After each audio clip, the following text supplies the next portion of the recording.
Hi, everyone. My name is Trinity, and I'm going to introduce our speaker for this morning/afternoon.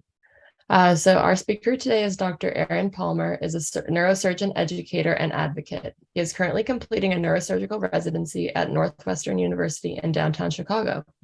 His father was the oldest child of Alabama sharecroppers and raised their family of 7 in a 2-bedroom home in inner city Akron, Ohio. Despite facing constant obstacles related to poverty, Dr. Palmer taught himself to buy, fix, and resell used cars to pay for his college tuition after becoming interested in medicine in search of civil leadership. Dr. Palmer earned his medical degree at Wright State University, Boonshoff School of Medicine in Dayton, Ohio, where he was academically exemplary. By the time he graduated, he was indicted into the prestigious Alpha Omega Alpha Honor Society, awarded Medical Student of the Year 3 out of 4 years, and earned over $130,000 in academic scholarships. As a Northwestern neurosurgical resident physician, he was recently named as part of the inspiration for a $100,000 donation to train additional neurosurgery residents. Dr. Palmer's mentors hundreds of students interested in medicine, researches disparities in healthcare, and chairs the department's community engagement committee. These efforts aid his overarching goal to use his platform and resources to uplift his community. Dr. Palmer considers his greatest achievements to be using his journey into medicine to inspire, educate, and advocate for systemic change. Through partnerships with academic institutions, churches, and foundations, he has orated speaking events, created health screenings, and developed courses for the homeless. He has been featured on CBS This Morning, the Chicago Tribune, and numerous other publications and social media promotions.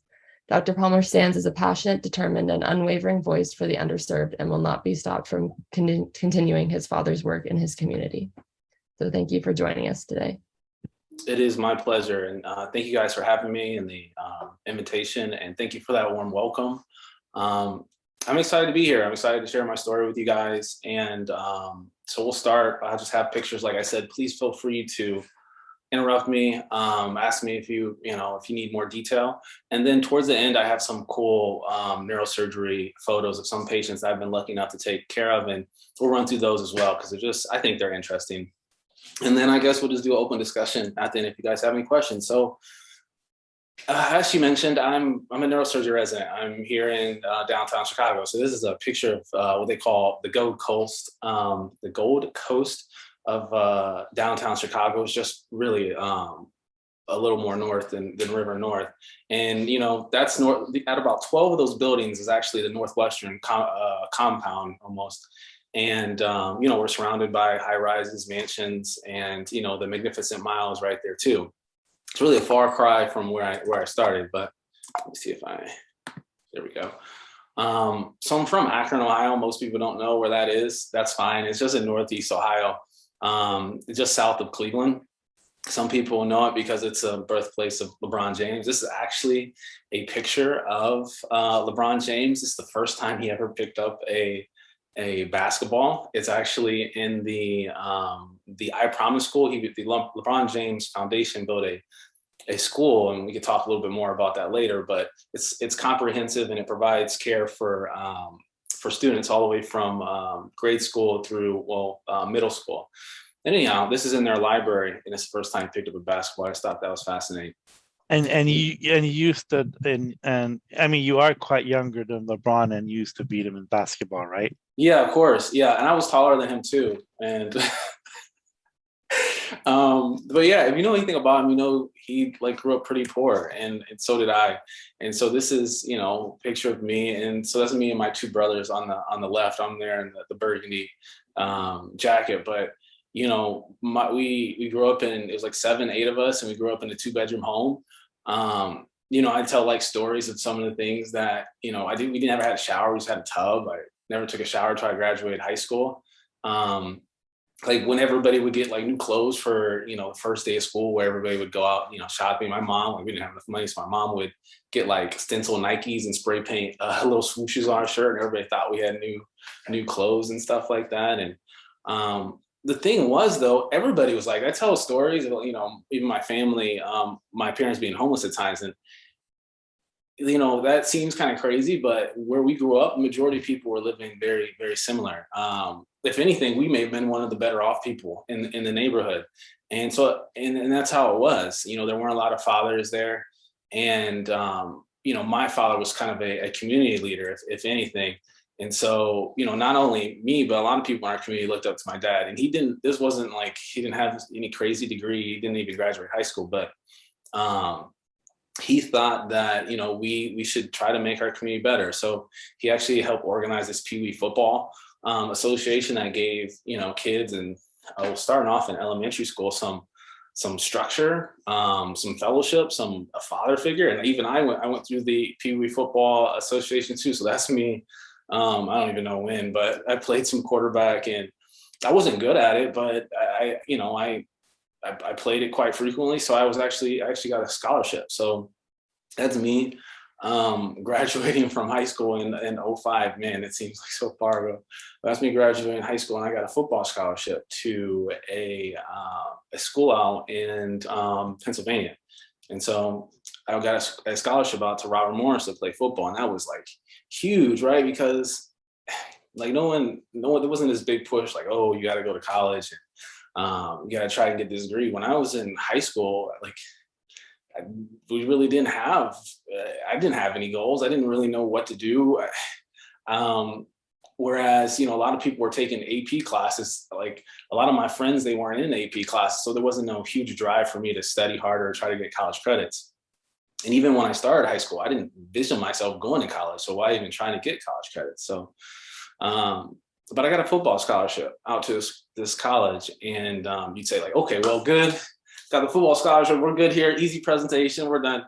But I mean, it was my first time ever having like my own room. It was the first time ever having like my own bed, like, and just being, you know, having some freedom. So I just partied like any other normal person I think would have done in that situation.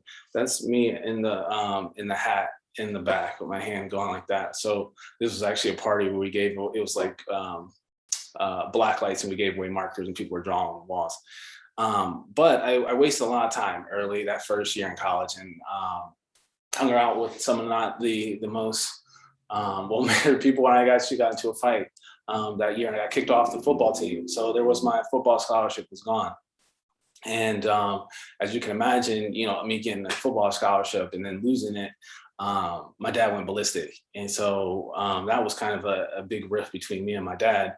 And so after that year, and when I went out there, I wasn't even, I think it was undecided. I hadn't picked a major because what major was I going to pick? Not only did I not have the money for the books, but I didn't even like care enough or have a career direction to try to figure out the money to buy books and go to those classes. So I came back home, and it wasn't like I was going to come back home and hang out in that one bedroom with like, you know, the rest of my like 20-year-old brothers. So of course I just went back out to whatever was out in the streets and just, you know, once again, just not doing the best things and making a lot of mistakes. And, you know, my high school coach at the time thought I was somewhat of a decent football player. So he thought that I should get back into college football. And my dad, you know, he was all up for that. And they started having conversations. The next thing you know, they were talking to a school very close to home. It was called Walsh University. It's in North Canton, Ohio. And they offered me a little, like, you know, $5,000 to like, you know, to help with like the transfer and scholarship to get to Walsh, and I took it. But the thing was, you see this, like, it's a very like strong community service Catholic school. And, you know, I went from this to this, and like, that, I mean, this was in like, what was it, like 07, everybody's wearing like their Ugg boots and everything. And like, they all have like new clothes, and I didn't have any money. So I just didn't feel comfortable. And, it was predominantly white. That was, and that, you know, didn't help me feel like I had any friends, because I wasn't, you know, I was commuting there as well. And so, and then when I picked my major, they eventually, you know, after that first year, they made me pick a major, and I picked, this is gonna sound ridiculous, but I picked chemistry because there was a rapper named Alchemist, and I thought it sounded cool, but we didn't really have a chemistry class or biology class in my high school. So I was like, what is this? I went to class and I didn't buy any books. So I was doing horrible, man. So I went back to partying, of course. Like, why would I go back? Why did I stay there? I'm not doing well. I thought everybody else around me was doing like little baby geniuses. They like knew all of, like, maybe they just studied, but I didn't put forth the effort because I just randomly chose that major. There was no motivation behind it. So yeah, and that shows you how much influence Kanye had even back then with the hair. But the one thing is that as part of this downward spiral in college, this is the one picture that's kind of taken out of context. This is from not too long ago. All these other pictures were exactly when they occurred. But as part of that school, so a couple of things. One, after I started doing poorly at that school, I couldn't leave because in order to get my transcripts, I had to have pay my balance, and I couldn't afford that. So I was stuck at Wash. The other thing was that as part of that, I was in chemistry, and I heard everybody talking about pre-pharm, pre-chem, pre-med. They were all doing well in class, and I just didn't want to be any differently, so I chose pre-med. I don't know, I didn't know what I was doing. But that school gave me an opportunity to volunteer, and gave me a chance to volunteer at this hospital called Akron City Hospital. I actually was born there.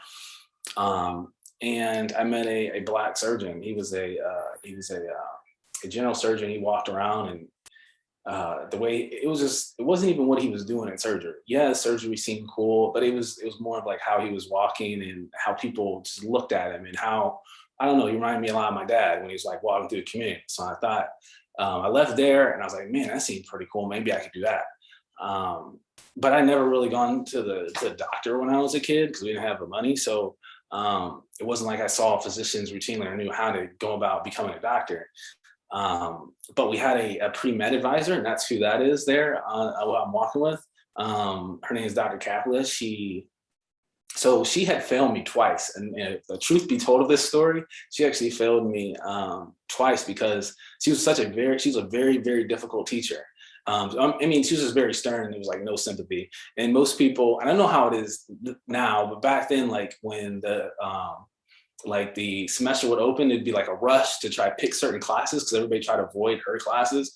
And I procrastinated so much, I just ended up in her classes all the time because I was always last.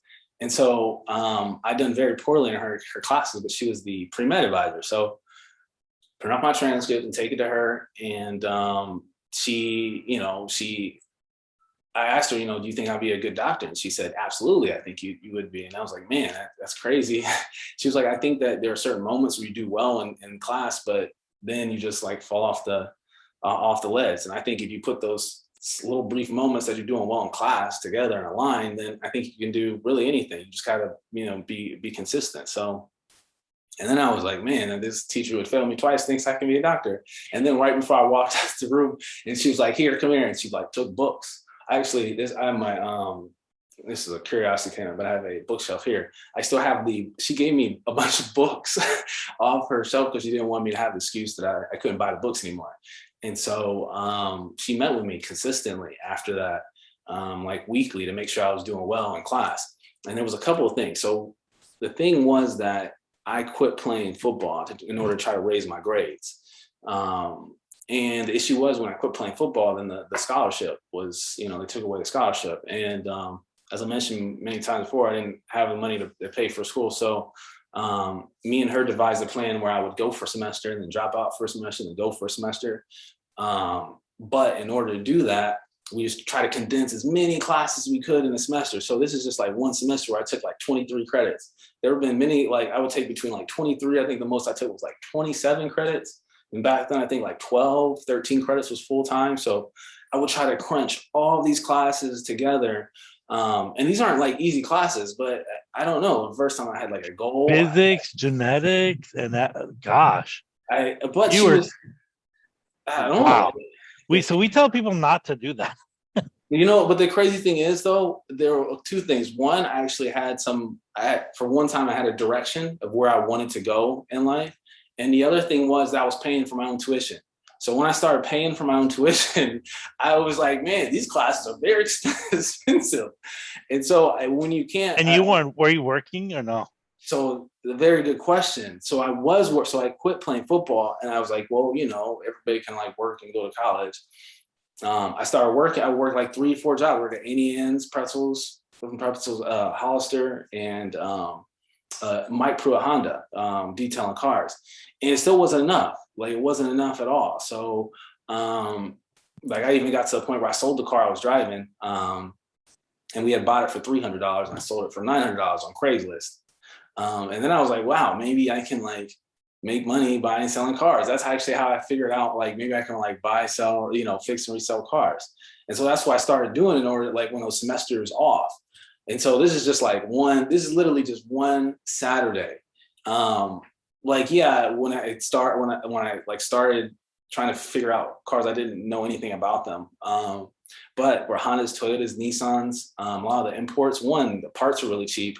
2, they hold their value. And 3, there's such a big following online that they'll literally walk you through. If you have any questions going on, they'll literally walk you through picture by picture, like YouTube video by YouTube video, how to fix things.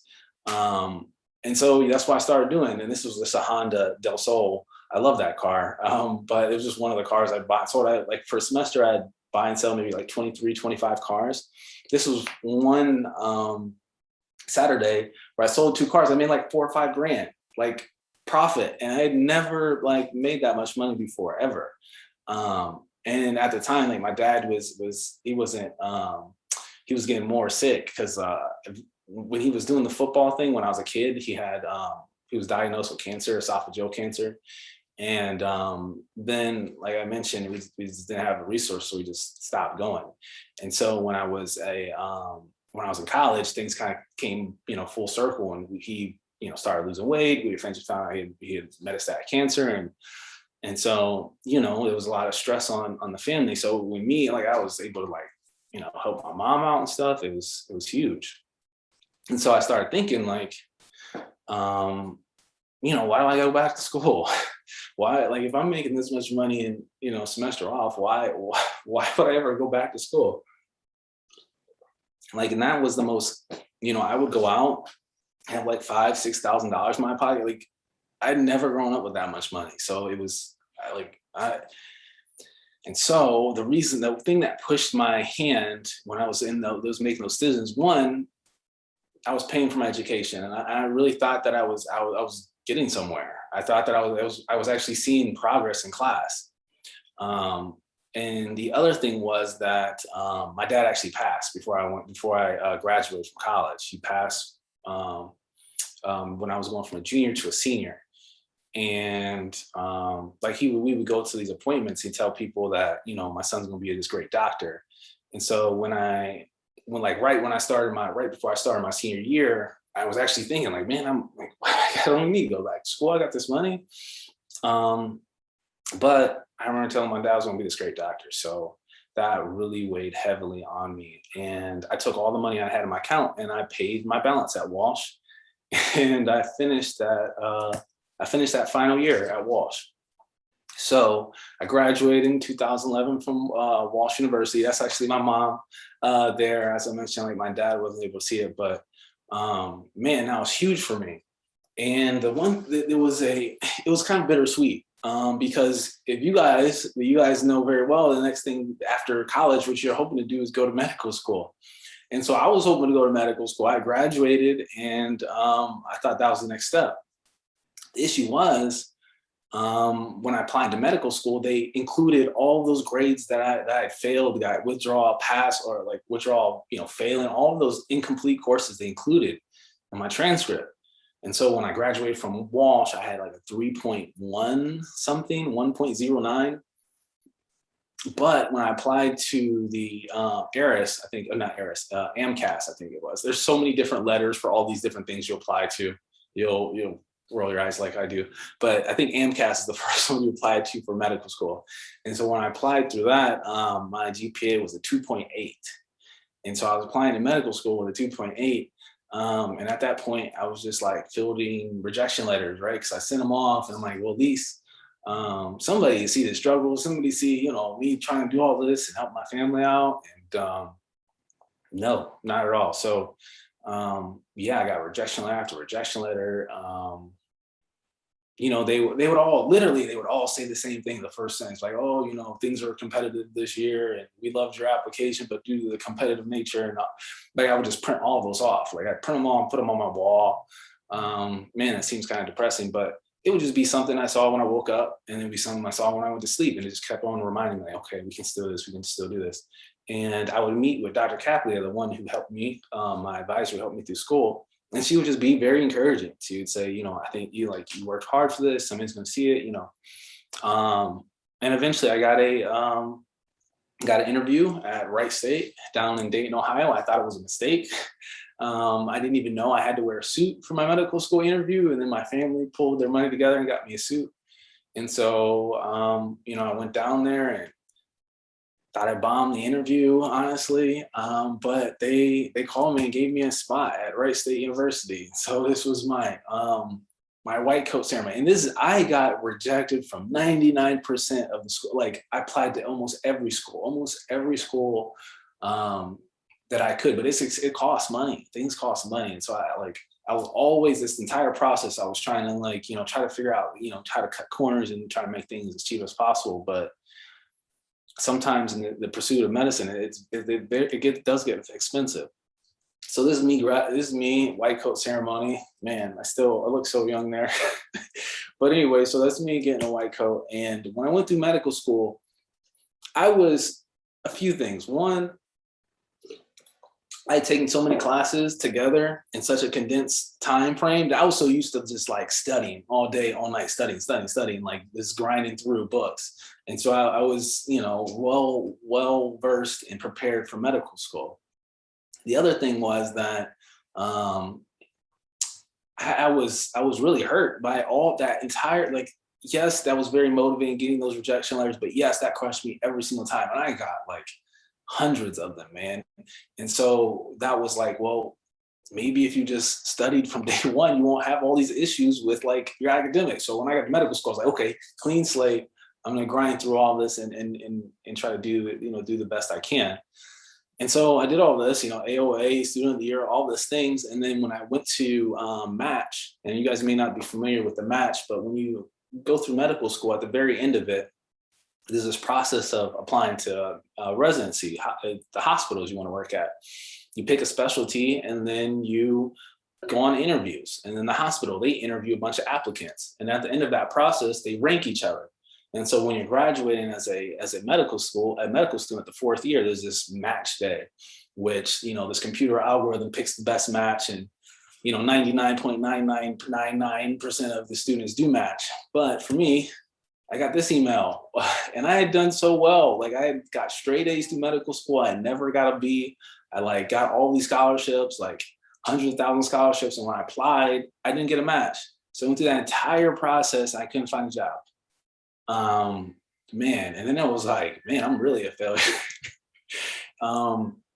Because it really didn't, a lot of the stuff that I did didn't matter as much. Like, you know, when you go through medical school, or at least when I was going through medical school, there's still, you know, go and you see, like, you know, your classmates, and they got, you know, a lot of them have family that have been in medicine, and they have like their little SUV Benzes that are driving and stuff. And I go back to my little my little studio apartment, my mattress is on the floor.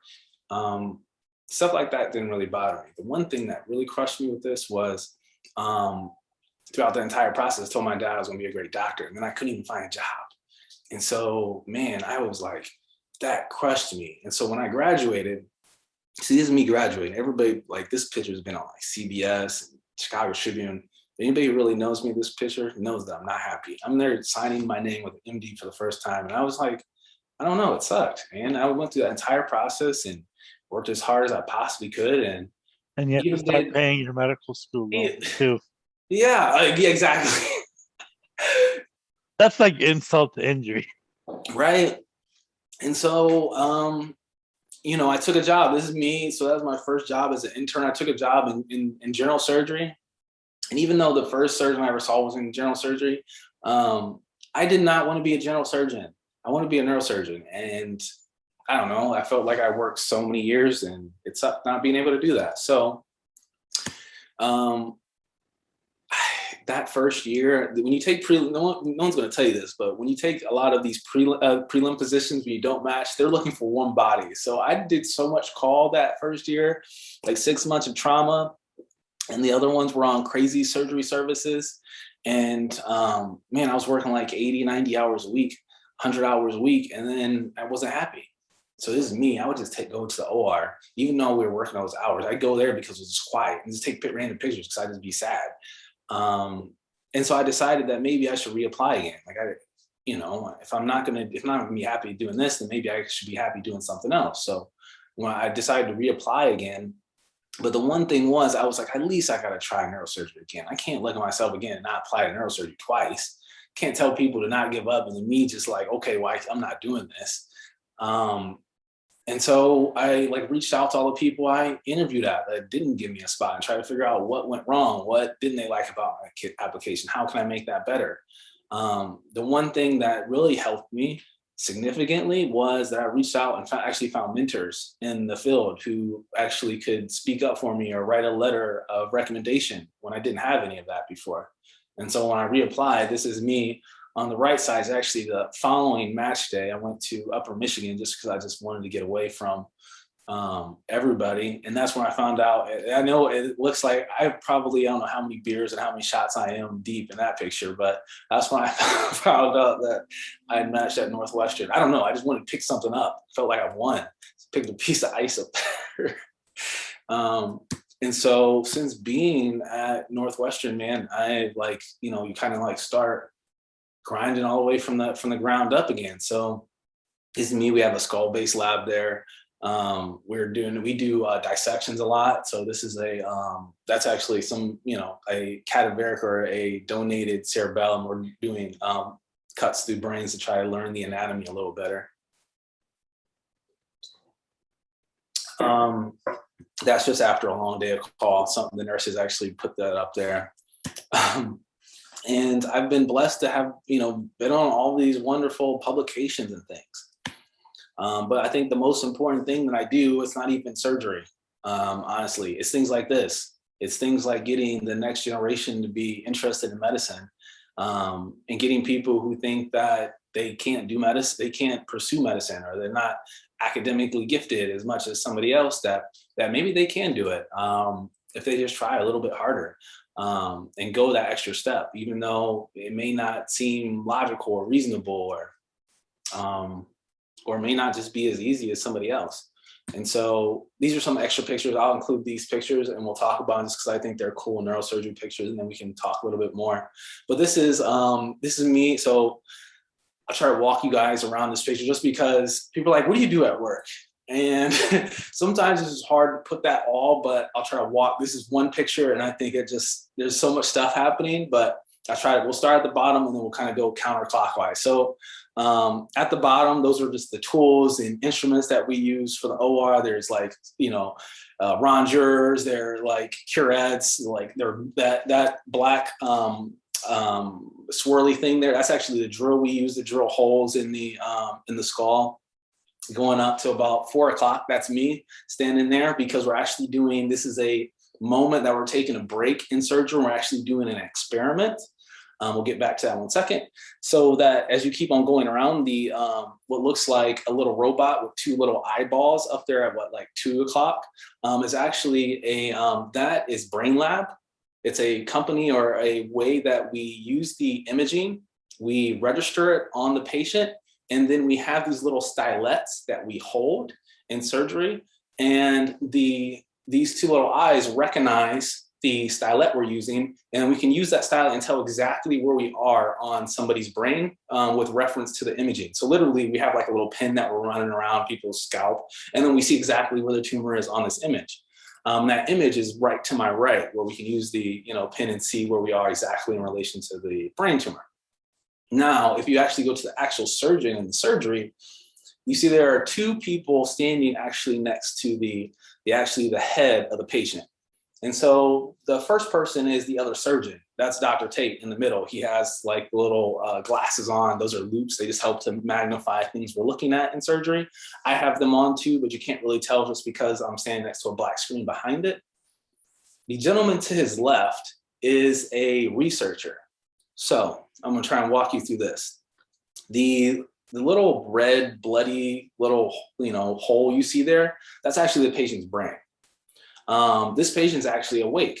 We have put them kind of relaxed. We drill a hole, we get access to the brain, and then we wake them up, and then we have them do certain things and we remove the tumor. This also provides a rare instance where you can do some weird experiments with people awake in their brain. And so other scientists use that time to do experiments. So that's what everybody else in the room, other than anesthesiologists, they're doing experiments during this time. And so that the person right next to the patient's brain, next to Dr. Tate with the glasses, he has a infrared camera. So that is that like plastic thing that's kind of wrapped around in between Dr. Tate and this researcher. The researcher has like this remote in his hand. That's an infrared camera, and it's looking at the brain. And so that infrared camera is able to tell just very slight degrees or changes in degrees of temperature. And so when that's looking at the brain, it's able to tell just very slight, like percentages of degrees. We have the patient do certain things. Like, okay, perfect example. If you go like this, just do something just very simple like that. The motor strip, or the area in your brain that controls that area, just increased blood flow by 50%, just by doing something like that. If you get more blood from the heart, and it's even, believe it or not, it's a little bit warmer. So when you get an increase in blood flow, that area gets a little warmer. So we're able to see exactly which areas are working when the patient's doing certain tasks, just by having a camera there that tells different degrees in temperature. It's kind of crazy, but. So do you put radioactive isolates in it or anything like that, like fMRI? So radioactive isotopes have been used to treat some brain tumors, but they aren't being used as frequently now, honestly. We do use gamma knife, which is a form of like gamma radiation and like forming ionizing radiation, but it's going down a wormhole that I think is kind of, we'll get in the weeds if we go out there, more than in the weeds than what we're talking about now. Okay. You should tell them also that, when the patient's awake, you could touch their brain and they don't feel any pain. True. There are no pain receptors in the actual parenchyma or tissue of the brain. On the dura covering the brain actually does have some innervation from the cranial nerves, and we actually sometimes inject the dura. Sometimes it's to numb that up for them, the covering, but the brain tissue itself, they don't feel that at all. So both what we say and the literature also agrees that the best way to predict somebody not having a deficit post-op is for them to not have a deficit when you're operating on them and they're awake during the surgery. So that's why, when you're working on what we call eloquent areas, or areas of the brain that have pretty vital functions, we try to have the patient awake or try to do something to monitor those procedures. There's one picture, I know it says 1,000 words, but it's like, what do you do at work? And it's just like one frame of a second of craziness that happens sometimes. So moving on to some. Who are the three people against the wall? Three people with their hand crossed. Obviously, they're not clean, but. The one going like this? Yeah. That is a neurophysiologist. So what he's doing is he's one of the people who is asking the patient to do certain maneuvers of he's showing them like an iPad that shows different animals and having them say phrases, name stuff, seeing whatever, and he's also doing physical exam and making sure the patient is strong, they're not having any like tremors or seizures. He's doing both testing and assessing the physical exam and like neuroassessment. The other people on the a little bit further, the one I think that is an anesthesiologist with the white hat right behind him because he's in the medicine cabinet. The other person standing with the hands like this is probably a medical student. And then there's an assortment of both the people who run the EEG, I can't think of their actual name, and then the anesthesiologist. And the woman that's giving you guys a dirty look, probably the nurse, circulating nurse saying, "Hurry up." Well, the circulating nurse and the scrub tech aren't even in the picture. Though they're like, there's probably another 4 or 5 people from this picture being the circulator is actually on the other side, yeah. On the other side of the camera. But yeah, there's always a lot going on in our cases. But okay, so just some pretty cool images of patients that I've treated, and I don't want to take, like I said, I know it's Saturday, so I don't want to take up too much of you guys' time. That patient on the left is obviously, so I hate to say obviously, because when I started this, I didn't know any of this, and now I just assume, and since I've been doing it for so long. This is a sagittal image. What we're doing is we're actually looking at the patient kind of cut like this, right down the middle. And this cut is literally right down the middle of their spine. And so you can actually see, I'm not sure, can you guys see my my pointer? Yeah. Yeah, we can see it. Okay, so on this left image, this is a sagittal image right here. This right here is their cerebellum. This right here is kind of the base of their occipital lobe. This is the brainstem as it goes down. This is what we call the spinal canal as it goes. Oh, we'll get to that. Spinal canal as it goes down the spine. This white stuff here, we can go into different sequences, but this is just a T2 MRI that makes certain tissues and fluids appear white. And so the fluid is white, and you also have some fat, subcutaneous fat that's white. But you can see the spinal cord as it gets down here. This is the cervical spine. We number the cervical spine by just going down like 1, 2, 3, 4, 5. And then we number the thoracic spine very similarly. This spinal cord is, for lack of a better word, squished. It's being compressed significantly here at 3, 4, and even at 6, 7. And you can even imagine where these things are supposed to kind of sit on top of each other, pretty aligned, like here. We have a bunch of vertebral bodies slipping off of each other. And these little black lines in between the vertebral bodies are those discs that are normally a little bit more hydrated and act as some shock absorption. You see they're completely dried out and completely bone on bone here, to the point where things are compressed and pushing on things. So what did we do? Well, we did what we call when we did an anterior and a posterior approach. We approached this spine from anterior and posterior. So we started off by going to the front, we make a small little incision here through the neck, move the tissues and the aorta and the trachea. And then we remove some of these vertebral bodies, and we have what cages or spaces we can put that fill that space. And we also put bony material in them so it fuses just like a normal bone would be. And so we remove these vertebral bodies, that removes the anterior compression, and we put some plates and screws to keep it in line. And then we flip the patient and remove these back portions of the bone that are compressing things. And then we put rods and screws above and below just to reinforce things for the patient.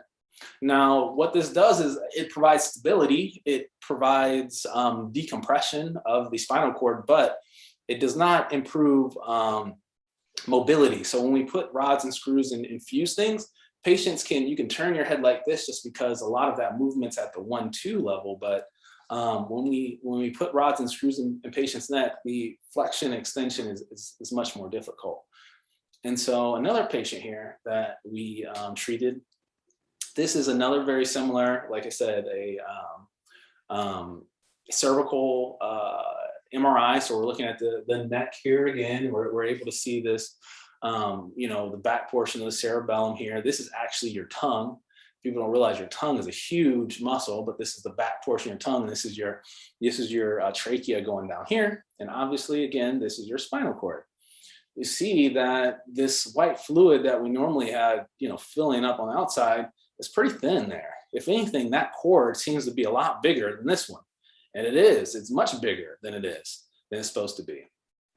And the issue is that some of that white fluid, that CSF or cerebrospinal fluid that's normally supposed to be kind of on the sides of the cord, is actually being pushed into the cord and causing the cord to swell up with all that extra fluid.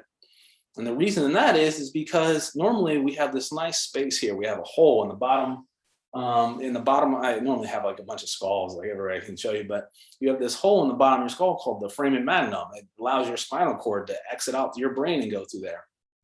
And normally you have enough room there for your spinal cord to kind of even float around there. In some patients, that space gets really small and you don't have enough space for that fluid to kind of flow around here. And when you don't, when you're normally just doing whatever you're doing, your heart's beating, you have blood going up to your head at all times, this pump, pump, pump. And the inside your head is a box. So any pressure that gets distributed one place gets distributed across the plane. So, you know, the tissue is slowly going like this. Your brain's slowly pulsating like that. And when you have not enough space between there, this becomes, well, it's almost like a piston. And what it does is it slowly, your brain slowly pushes on this hole and pushes this fluid, increases in pressure and pushes into the cord. And so that's a very complex pathology, but the solution is very easy, right? Because the whole process of this, the whole reason that the fluid is going in this cord is it's not enough room here. There's not enough room here. That's the only issue. So what we do is we remove like a maybe 3 by 3, 3 by 4 centimeter portion of the bone back here, and it opens up that space and literally just gives a little bit more space for the cord to be there. This patient, after we did this procedure, we call it a posterior fossa decompression, or patients who you may have heard like a Chiari malformation. We've done this procedure and the cord looks perfect like this within like 2 or 3 months of re-imaging, just by opening that up and preventing that pressure. Okay, the next patient. So there's a couple more. I know, like I said, I don't want to take up too much of your time. So before we're looking at the cervical or a spine image, this is actually the brain. This is a CT brain image. So both of these are 2 separate patients. This patient on the right so this is what we call an axial cut. So if you imagine the eyes would be up here. And what we're doing is we're just getting a cut like right here. And so you can imagine you're either looking down or looking up at the brain. You normally have these fluid-filled spaces called ventricles. They help with like CSF movement. And ultimately, you have like the CSF is made up top and it slowly will flow from compartment down. If there's an issue with those passages, you can get hydrocephalus or a blockage, and it causes that CSF or that fluid to build up. And you may have heard like water on the brain, people have called it. That's just hydrocephalus. And what we do is we put a catheter in and release the pressure. It seems very complex, but we have try to do very simple solutions in neurosurgery to very complex issues. This, unfortunately, is another patient who is another axial CT, so we're getting a cut like this. When you look at a CT, things that are very dense are white, and things that are that aren't very dense are black. So the air around the skull is completely black. The bone is very dense, so that's going to be white. The brain is just going to be kind of gray. It's kind of in between the bone and the air. And then this stuff, you're like, oh man, that's pretty dense. That's almost like bone, or that's actually blood. So your blood has hemoglobin. The hemoglobin binds iron. Iron is actually thick. All right. So you get a bunch of iron deposits. You get a lot of thick blood. And this patient unfortunately had a massive hemorrhage. And so my last slide, I'll leave you guys with this. Before you get on so a kid's like, okay, I want to be an astronaut. The amount of time and the amount of steps and dedication and resilience and everything that has to be done before the kid is actually being strapped into that chair and they're doing a countdown. He's going to get, shot up. He or she's going to get shot up into space. There's so many different steps that have to occur that you can't even, when you think about becoming an astronaut, you can't even imagine sitting in that chair, but that thought of being in that chair has to motivates you in order to make those decisions and make those steps for you to even get to that point to be able to experience that. Very similar to this. I would never imagine myself ever sitting in a chair where I'd be able to like remove a brain tumor with a huge microscope right in front of me. Like I'd never, like if you look anything about the story, I would have never thought of that, like ever. I thought people were like, it's crazy. But somehow I envisioned myself able to do this, and I just made decisions based off that. I thought that I could do it. And even though there were little steps along the way, I never gave up on that hope. And when I started this out in like 2006, 2007, I didn't even read a book. I was watching a YouTube video and they were talking about the importance of having goals. And I was like, yeah, whatever. So I took an envelope, like I just took a random envelope and started writing on it. And all this stuff seems like completely ridiculous, but like, I was able to accomplish so much of this stuff, like almost all of this stuff. I don't have an Aston Martin, by the way, and I don't have a Nobel Prize, but everything else I've been able to do. And I thought this list was hilarious when I was doing it. So I think that we often will like sell ourselves short, even, and it's so easy nowadays, especially when you're trying to do something like medicine, where if you feel like you don't have the perfect application, like, oh, well, I'm never going to have a chance at this, never going to have a shot. I don't have to do all this work and it's never going to work. So we just give up super early. Like if you take one thing away, like I was never a perfect applicant throughout this entire process, but I didn't let that stop me. I didn't let people who, may have had my best interests or may have not had my best interests, like their opinions determine like what my true reality would be. So yeah, hopefully you guys got something from this. We can open up to questions. But like I said, I don't want to take up too much of you guys' time. Awesome. People, you guys want to type up your questions? We had a couple of weeks, we've had somebody asking questions about neurosurgery. So Okay. person could ask away. The other thing is that Trinity also went to Robert Morris and left. Oh, nice. What, you left? Yeah, so I'm actually Canadian. Okay. And I played basketball there for 2 years and then I transferred back. But yeah, I thought it's not a big school. So when you said small school in Pennsylvania, I saw the picture and I was like, you went to RMU. Yeah, I definitely spent 1 year of my life out there. Yeah. Pittsburgh wasn't too bad. Robert Morris, it was an experience. Small world. Mm-hmm. So when you scrambled, so you only you only did a categorical for 1 year in general surgery and then you matched. I did it. Yes, I did a prelim year out in Grand Rapids, and I went out there because they had promised me they were going to start a neurosurgery program. And so I went under the premise that I would go do general surgery, but they would give me time on this neurosurgery service where they were starting a neurosurgery residency. They never started neurosurgery residency within like 3 years of that time. I didn't know that at the time, but I went out there under that pretense, and then I had to reapply. How long were you there, you said? 1 year. And then I didn't initially apply that following year, like I waited. And then in like November, they told me like, hey, well, like the visit didn't go well. We can't have a program next year, but the following year we're going to have a program. You're going to be our first resident. So I thought, not this year, then it could be maybe next year. And it's like, well, neurosurgery is already 7 years. Like I'm going to do 3 years. I'm going to do 10 years altogether. No, that's not. So I left and, or I reapplied and I got to Northwestern. So you're on your 6th year, right? Correct. So you got 1 more year? Yep. Yes. I have one last year. I come back as a chief year. And then what do you want to do when you grow up after that? I know, right?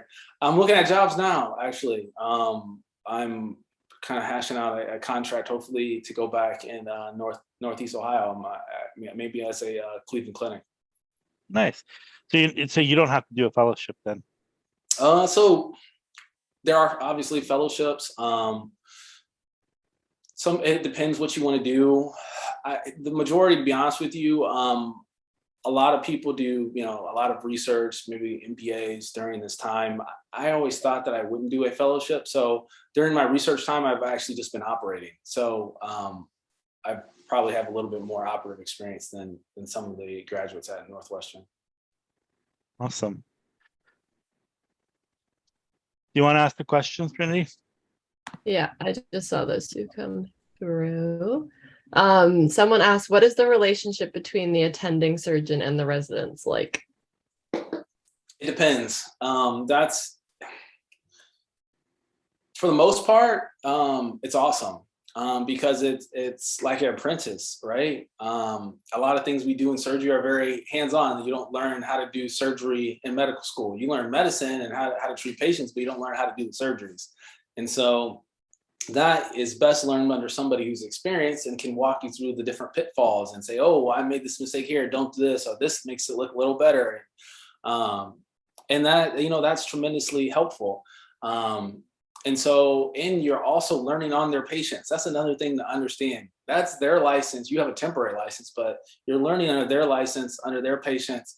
And so that also takes a tremendous amount of love and respect. So I will say this, my experiences have been pretty good on the most part. They've been very helpful and just encouraging. Every once in a while, just like every once in a while, regardless of what field you're in, you'll bump into somebody who, you may not have the most in common with, and things may be taken out of context one way or the other. So, but for the most part, I've had a great experience under this, kind of apprenticeship model of neurosurgery. Yeah, and your attending is ultimately the person that their name's on the chart, and it's in all specialties, just not neurosurgery. So and I think a lot of people don't know what an attending is at this time, but basically they're the big cheese that everything falls on them. So when you're in residency, you're still, learning. After you get done with residency, you're now an attending, and you can teach other people, but until that time, you're still learning. Even being in neurosurgery 6 years, I'm still learning. Another person wanted to know, what is your work-life balance like as a neurosurgery resident? So it depends. And I say that because a lot of times when you're attending or when you're done with residency, you can kind of, tailor your career as however you want it. Honestly, you can work part-time, you can, do more of like academic stuff, teaching. In residency, you do a lot more operating. You're at the hospital a little bit longer. I would say for the most part, I average between 60 and 80 hours on my worst weeks. Other than that, I kind of hang out around 50 or 60 hours. The thing is, our cases start at 7:30. They last, the cases usually last between 4 and 6 hours, honestly. So you kind of get in early enough before 7 to round on your patients, see the pre-ops, and then go to the OR. And then honestly, after the OR, you check on your patients and you head home. I usually get in, that all being said, I usually get in at 5:45, 6 a.m. And then I usually leave at 4 p.m. And then on the weekends, honestly, you give call. There are residents or doctors that take call on the weekend. And if you're not on call that weekend, then you're off. I will say this, it's getting remarkably better than it has been in the past. Remarkably better. And that's even me being a residency. I've even seen residents now the years even starting their lives and their work-life balance is so much better. And that's for the best, right? I mean, people shouldn't be killing themselves just to save people. But you do want to operate. I mean, you would take any chance. I do want to operate.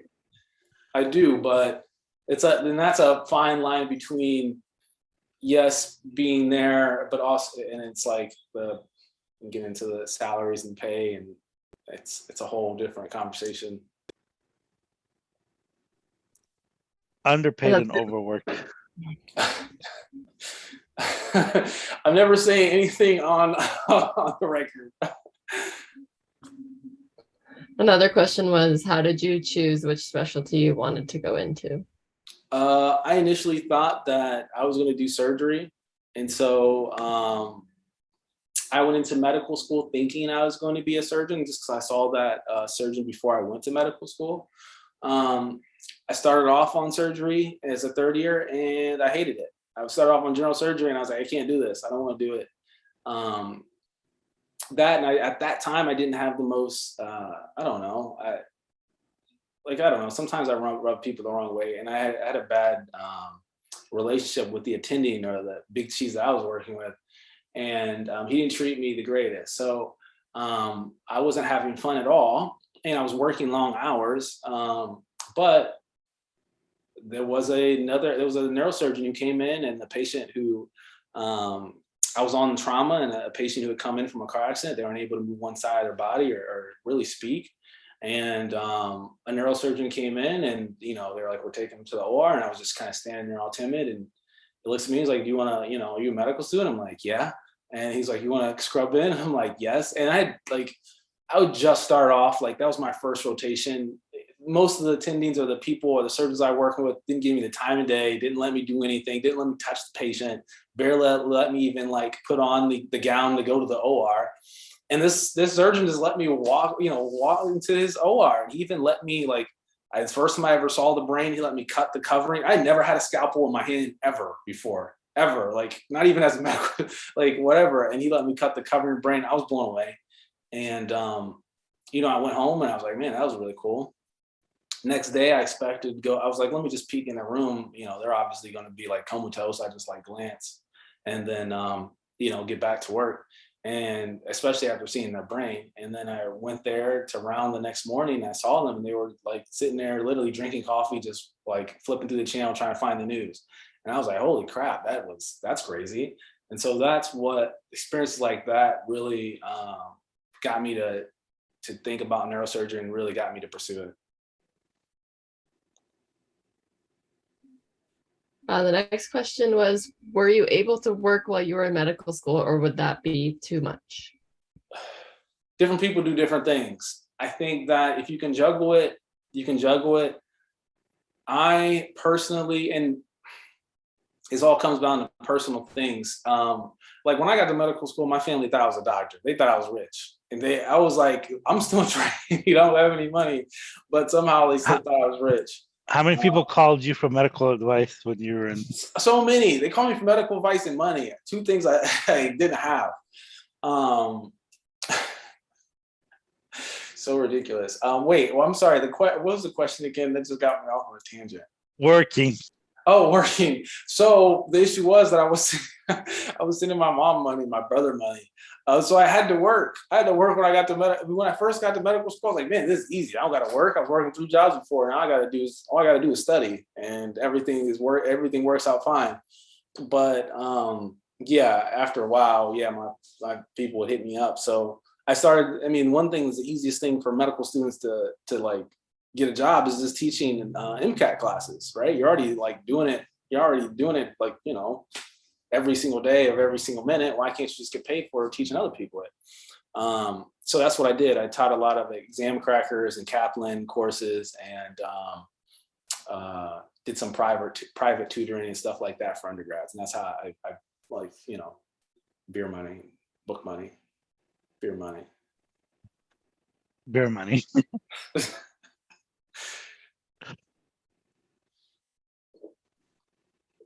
Someone wanted to know, how would you communicate with the patient's family members when things go unexpectedly? That takes time. And those are some of the hardest times, because as a neurosurgery resident, and I mean, as an attending too, you're meeting these patients. No, first of all, no one ever wants to walk up to the hospital like, I want brain surgery. No, you have something is wildly wrong. Something occurred, and sometimes in traumas, those happen like that. And so, time is brain. Those decisions to go to the OR have to be made pretty urgently. So you're talking to family members who are already under duress, already just like losing it. And you have to walk them through in a concise and educated manner how to, go through the stepwise process of what you're doing and how to do, best treat their loved one. And you're doing it under, we got like 20 minutes, sort of stuff. And it's tough. Even more so when you're, we do, kids are patients.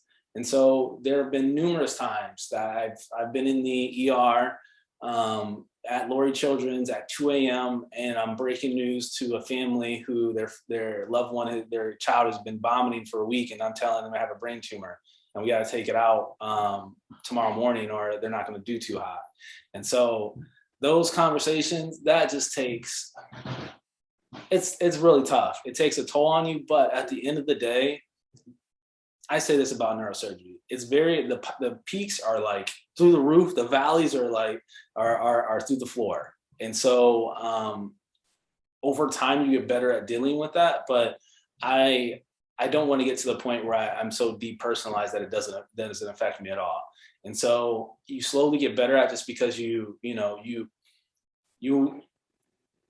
understand the gravity of the situation, but you also understand the information that you have to get across. And then over time, you get better at that. The only things I would also add is doing things now, talking to people, getting to know people, putting yourself in unfamiliar positions. I think that's one of the things you could practice now, because you literally, hi, Mr. So-and-so, your wife has inoperable brain tumor or whatever, your son's never going to walk again. I think that's why the whole bedside manner and human, and I think medical school teaches you to that to a certain point, but being a person and dealing with people, I think being a car used salesman is a great skill. Oh yeah, 100%. 100%. So those experiences that med schools look for is not so much but it's like I personally used to be a very shy person, and I got involved in political campaigns, and gosh, you had to like knock on people's door and tell them, hey, vote for my candidate. And so I think you got to be able to do these things now to be a human being, because you literally do have to tell people bad news all the time, and a lot of times when we get nervous, we want to joke, and that's probably not the best method to do it. So, yeah. So, 100% agree. 100% agree. I'm not saying like everybody, if you want to be a neurosurgeon, go and become a car salesman, but No, we had a speaker a couple of months ago who failed 13 college classes. Mm-hmm. And, he kind of was sharing his story. He's a medical student. He's like, I failed 13 classes. And somebody asked, so which classes did you fail so I could do the same thing? And I'm like, no, this is like a warning sign. He's telling you not to tell. What not to do. Right.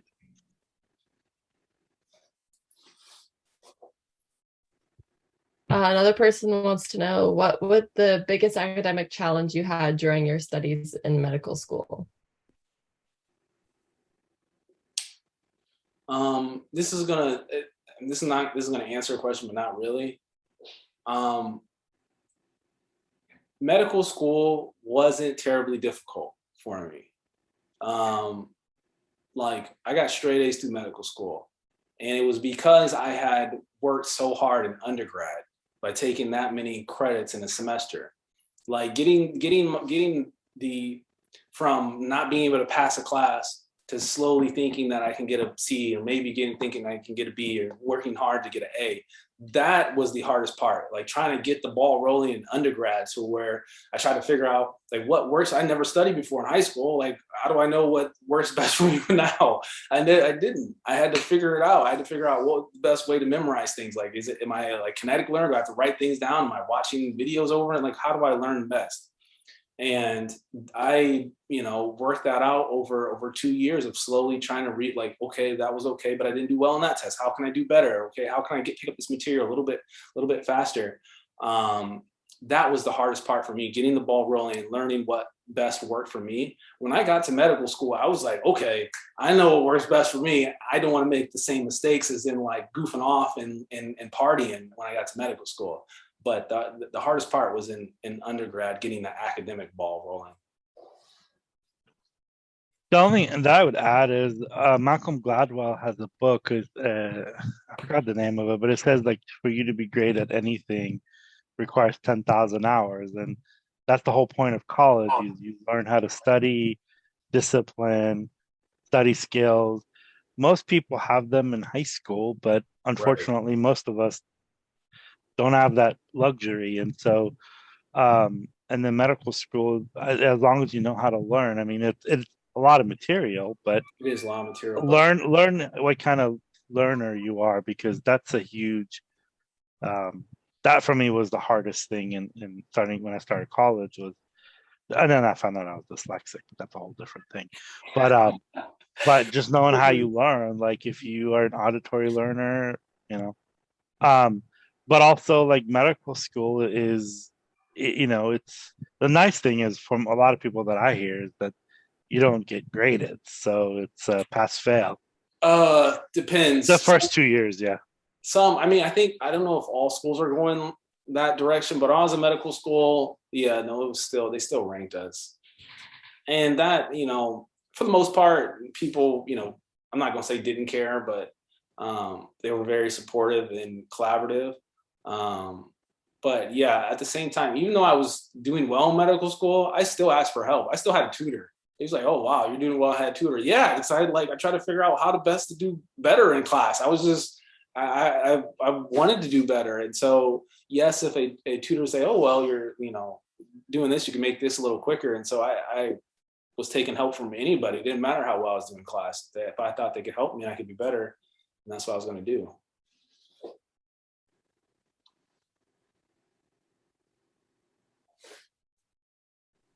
Someone was asking, how long did it take for you to have the first opportunity to operate hands-on with a real patient?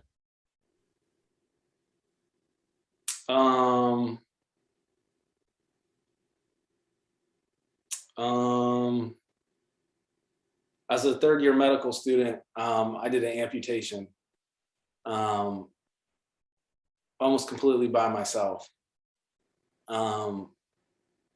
So I think that was the earliest operative experience I've ever received. And yeah, it was a lot for me at the time. And I was like, I was completely over my head. And yeah, I could barely, they had to walk me through the entire, like literally put your hand here, like that sort of thing.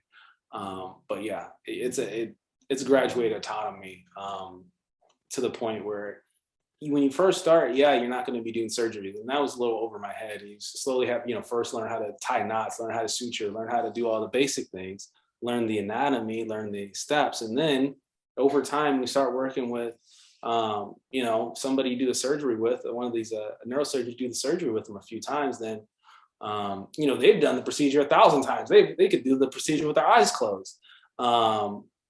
So yeah, they would love to like have you just like they'd stand there and let you do it. But in order to get to that point, people have to feel comfortable. People have to feel that you're putting in the time and you're invested. And so it just takes time. I would say now, you know, I know I'm still in training, but I've probably done, you know, 1,500 cases, 2,000 cases, and probably a quarter of those are, you know, have been done by me, just, you know, solely.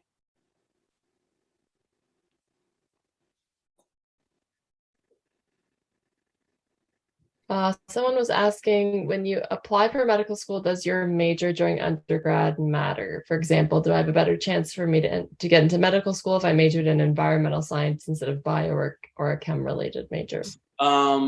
I'd say it does not matter at all when you're applying and when they're reviewing your application.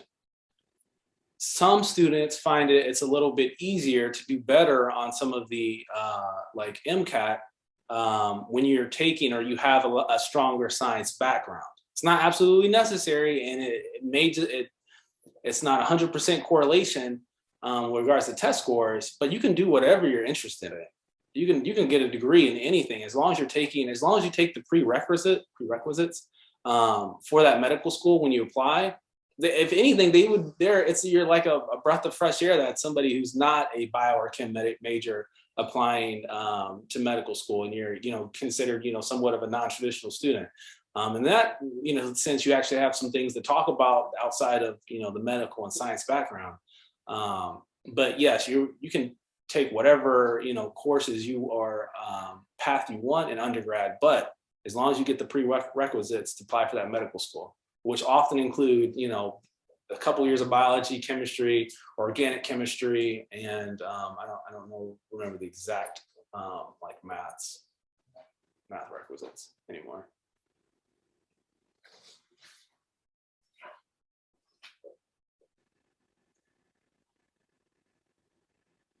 Oh wait, you're muted, Chinny.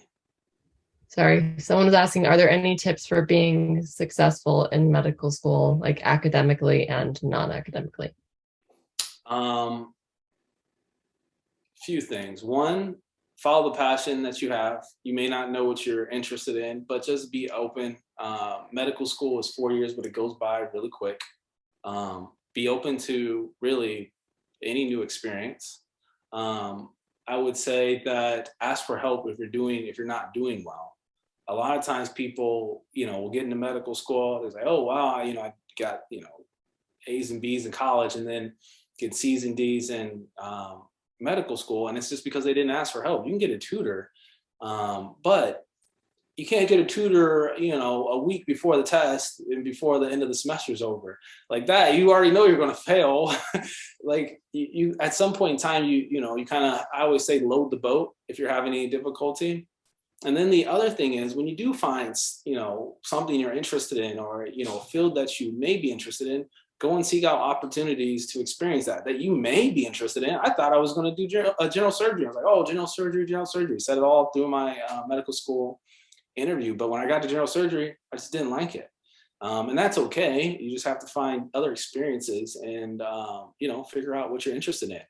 And when you, pursue those other interests, other doctors are going to see that you're interested in and enthusiastic about their field, and they'll become your mentor and eventually help you get, write letters, put in work, different things to help you actually reach that point.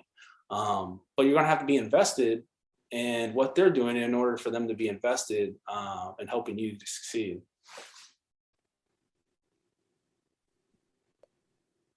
Another person wants to know, how can I overcome the fear that my community college credits are of less importance than four-year institutions and thinking that will stop me from getting into medical school? I wish I went to the community college and got my credits from there.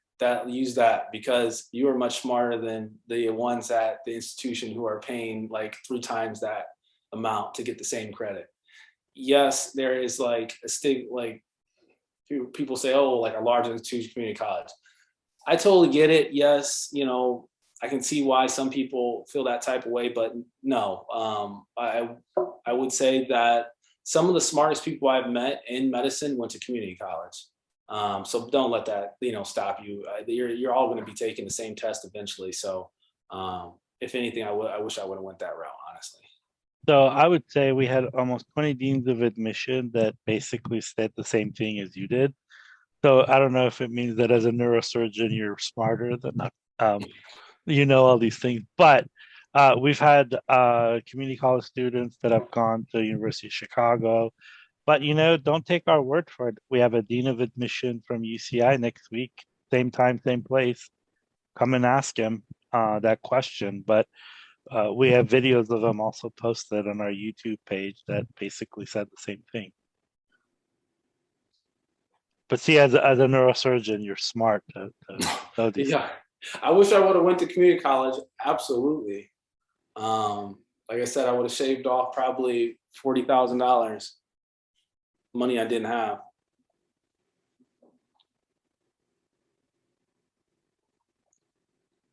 Any other questions? Yeah, we have 2 more currently, unless anyone has any more that come up. It said, how did you deal with the stress of residency? As I mentioned, float the boat. So as you mentioned, I like probably tell I'm a wimp. So anything that like really gets me, like as I fail, really knocks me down. But I'm always one that's like, I can't do this, so I just need help. So I always go back to my family, or even like they're just very supportive. And so even when the people that really matter, none of this really matters. It's the truth. When I didn't match, I was like, oh man, I'm never gonna be like, I'm not gonna be a neurosurgeon, you know. And I call at home, like, man, they're gonna think I'm a failure. They're like, wait, you're still gonna be a doctor though, right? I'm like, yeah, I'm still gonna be a doctor. They're like, okay, awesome, yeah, well, we're still going. I'm like, well, no, like they just didn't understand the gravity of things, but to some degree they did. They just understood like how far I'd come, and it grounded me. And I think that's really important, to have people who support you, who know you very well, that can ground you, but also, be there when you need them to. Because even though, a lot of the people in pursuing medicine, you always try to think you have to be exemplary and have to kill everything. And that's not the case. Some of the times you just kind of holding on to survive. In that instance, you're just getting through it.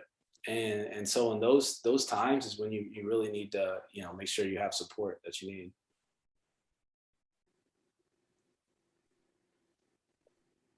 And currently the last question we have is, how did you find your study skills? Like, how did you find out what worked for you? Trial and failure. When I got my head on straight, decided to start studying, I started the shotgun approach. I want to try everything, let me watch a bunch of YouTube videos. Let me, try to do a bunch of, just read, the text word for word. Let me look at study guides. Let me write everything down, and use different resources and all different kinds of things that I was trying. The one things that always helped me was I would always go to the professor and, ask them what they thought would, I should focus on. And then, as in trial and error, I found out, and it's not the greatest way of learning, but I found out I'm a kinetic learner, as in I learn a ton and am able to memorize things by writing them down.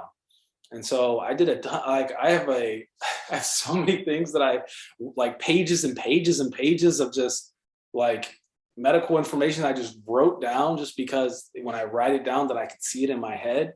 And it may seem ridiculous, but after I found that out, I came to the realization, like, okay, this is how I learn. I just got to put enough time in that I'm able to do this with whatever content that I need, and I'll do well with it.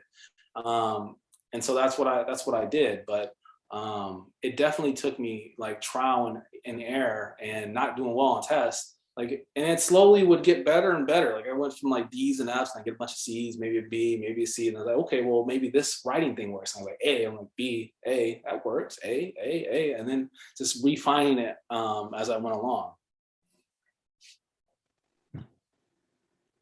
Yeah, and you should also talk about, a couple of weeks ago, you went back to your college and you got that big, you could share that a little bit as well. They gave me an award. Is that what or I went to, I did the grand rounds at, Case No, Washburn, your undergrad. Yeah. Wait, what about Walsh? Weren't you there a few weeks ago? They gave you an award, and yeah. So yeah, I went there. You're on their main website. I mean, that's a pretty big deal. The crazy thing is, I love Walsh. And initially, because I was stuck down there, I was like, oh, they won't give me my transcript. I can't get it out of here. No, Walsh, even though, like I said, I didn't do well, they actually invested themselves in me. Even though, like, the teachers would plenty of times I was in class and it was a smaller university, there would be like maybe 10, 15 people in the class. And the teacher would be like, Palmer, do you have your book? And it's like, I don't know. Somebody get over here, sit next to Palmer. He needs his book. Like every single class, it would be so like making sure I was always on things. So no, I love that university. And the other thing is they really push community service. And being down there, I realized how important it is and how, you can really make a huge impact, not only in, what you're doing, but all, your community. And so that's one thing that I've always tried to run with and always thought was valuable. Well, when you go to Walsh and you put your name, you have like a whole page of news stories about you. Oh, okay. Perfect. So, But they are like the professor that helped me out through. She just recently retired.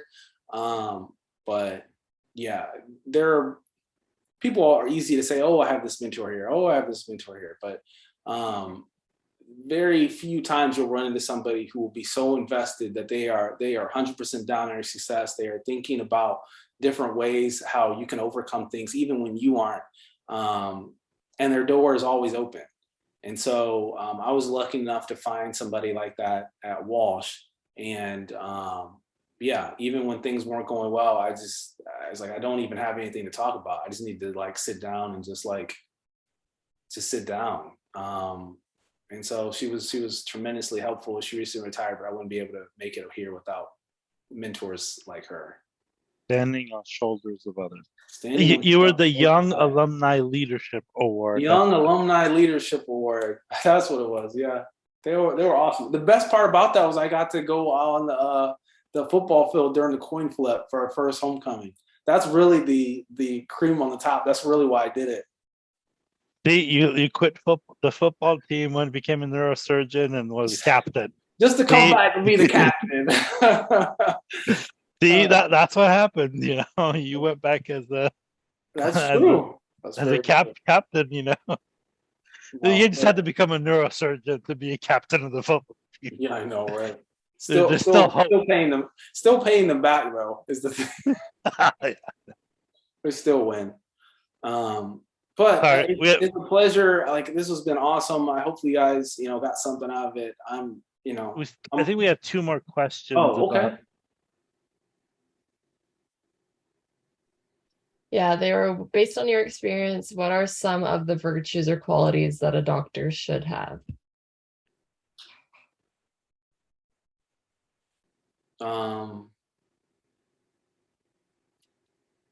To me, and this is what, if I'm looking for a neurosurgery resident or just any resident at all,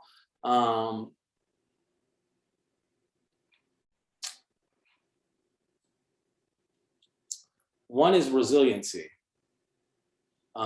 Just because it's not going to be easy. Not one step of it is going to be a give me or alley-oop. No, it's going to be things you're going to work for every step of the way. And that's not to say anything is, bad. It's all going to be earned. And so when you have to be disciplined like that, resiliency definitely helps. And so I would say being resilient. And the other thing is integrity. It's very easy to take the shortcut and say, oh, okay, well, we don't want to do this. And like in every step of life, it's easy to take a shortcut or try to say, oh, that's not my job and things like that. It's so easy. In medicine, these are people's care.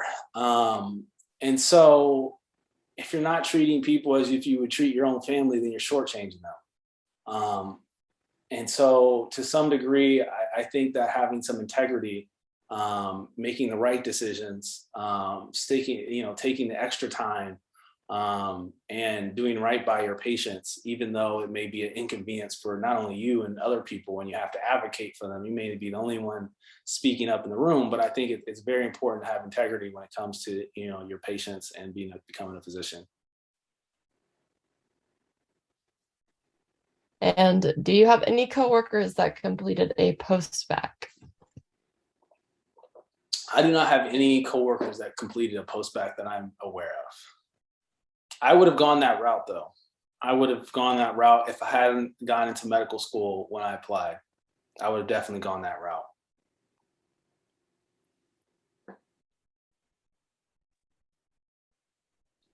Well, I think that's all the questions we have, and I'm sure on your day off, you have other responsibilities and things. I gotta figure out how I'm gonna wear my hair for this disco tonight. Telling you, man, an afro with